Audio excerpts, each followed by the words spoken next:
उपलक्ष्य ही था। 5 मिनट की निर्गुणा। आओ भैया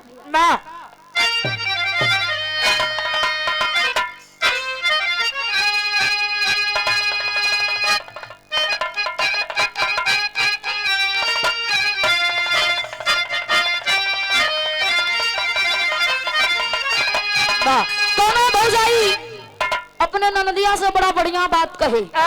कैसे? अरे आंगन में फूले फूला, अरे आंगन में फूले फूला गेंदावा है नाना दो।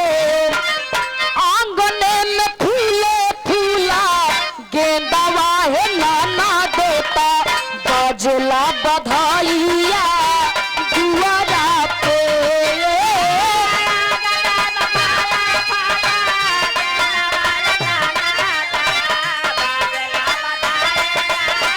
क्या बात है?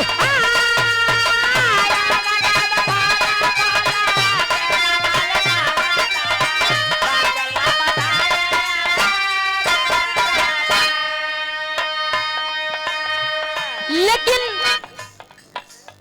उस बूढ़ी आत्मा दादी जी के चरणों में श्रद्धा का सुमन अर्पित करती हूँ, जिनका स्वर्गवास हुआ है, जिनके तिरही के उपलक्ष्य में विवाह के कार्यक्रम रखा बा।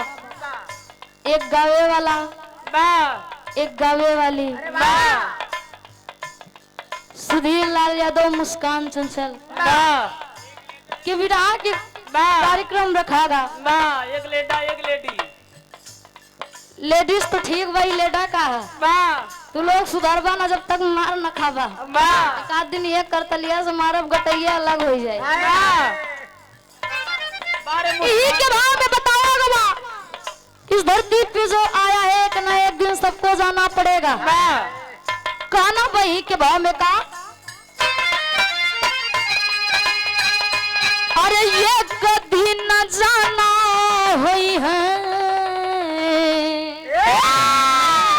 अरे ये कभी न जाना हुई है पिया के समाना। एक कभी न जाना हुई है पिया के समाना। वाता मिली है सजाना ससुररिया में।